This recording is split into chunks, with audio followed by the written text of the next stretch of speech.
Salam sahabat-sahabat terkasih.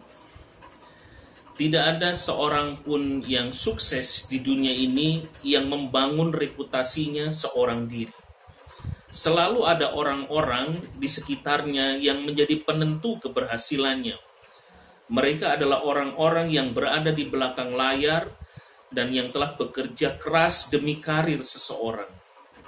Ada sebuah ilustrasi yang luar biasa tentang para penolong tersembunyi ini.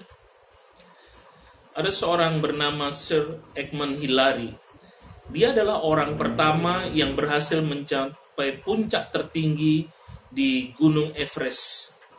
Namun sesungguhnya, di balik kisah sukses Sir Edmund Hillary, ada seorang penolong yang tidak banyak diketahui orang, dan orang itu bernama Tenzing Norgay.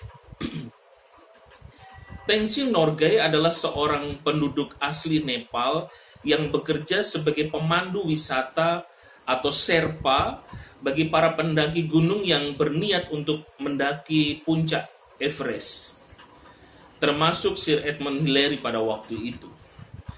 Pada tanggal 29 Mei 1953, tepat jam 11.30, Tenzing Norgay bersama dengan Sir Edmund Hillary berhasil menaklukkan puncak gunung tertinggi di dunia, yaitu puncak Everest, pada ketinggian 29.028 kaki di atas permukaan laut. Dan Edmund Hillary menjadi orang pertama di dunia yang berhasil mencapai puncak Everest.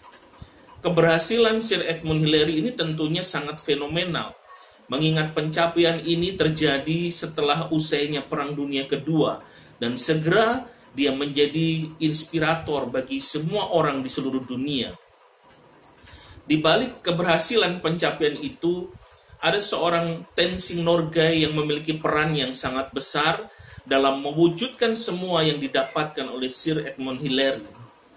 Padahal dialah yang seharusnya tercatat sebagai orang pertama yang menginjakkan kakinya di puncak Mount Everest dan bukan Sir Edmund Hillary.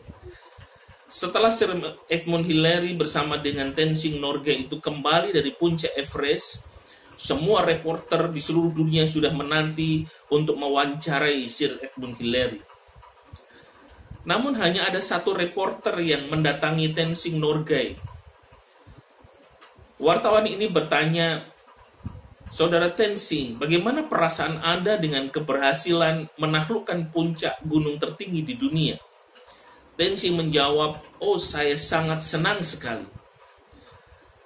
Wartawan itu kemudian bertanya, "Anda adalah seorang Sherpa atau pemandu bagi Edmund Hillary. Tentunya posisi Anda pada waktu itu selalu berada di depan dia. Bukankah seharusnya Anda yang menjadi orang pertama yang menjejakkan kaki di puncak Mount Everest?" Tenzing Norgay menjawab, "Ya, benar sekali. Pada saat tinggal satu langkah lagi mencapai puncak, saya mempersilahkan kepada Tuan Edmund Hillary untuk menjejakkan kakinya terlebih dahulu dan menjadi orang pertama di dunia yang berhasil menaklukkan puncak gunung tertinggi itu." Reporter itu heran dan bertanya, "Mengapa Anda lakukan itu?" Tenzing Norgay dengan rendah hati menjawab, "Karena itu adalah impian dari Edmund Hillary, bukan impian saya.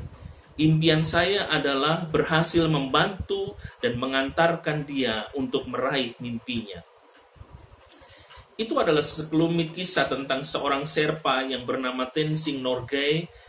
Ia tidak menjadi serakah dan rakus dengan ketenaran atau takut tidak menjadi populer sekalipun ada kesempatan itu di depannya. Nama besar dan semua penghargaan yang akhirnya diperoleh oleh Sir Edmund Hillary, namun Tenzing Norgay ini bangga dapat membantu orang lain untuk mencapai dan mewujudkan impiannya. Pesan penting dari ilustrasi yang sangat indah ini adalah, di dalam kehidupan kita ada orang-orang yang memiliki peran penting di dalam meraih keberhasilan dan prestasi yang kita raih. Mereka rela menjadi orang kedua bagi kesuksesan di dalam hidup kita. Mungkin mereka adalah istri, suami, anak-anak, atau sahabat kita, yang dengan tulus mensupport tanpa sedikit pun ingin merampas kebanggaan di dalam diri kita. Kita perlu berterima kasih terhadap pengabdian mereka.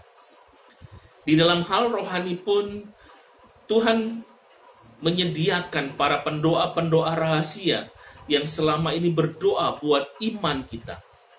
Rasul Paulus mendorong kita untuk menjadi penolong-penolong tersembunyi seperti Tenzing Norgay dan berdoa bagi orang-orang yang saat ini sedang berjerih payah di dalam pekerjaan pelayanan tanpa menuntut rasa hormat dan penghargaan. Hal ini sesuai dengan apa yang dinyatakan di dalam Efesus pasal 6 ayat yang ke-18.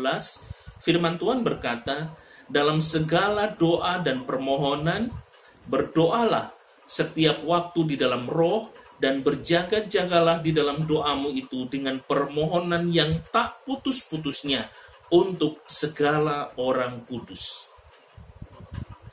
Jadilah penolong rahasia tanpa pamrih untuk kehormatan orang lain. Semoga ilustrasi ini memberkati saudara. Sampai jumpa pada ilustrasi yang menguatkan iman dan menumbuhkan harapan selanjutnya. Tuhan memberkati.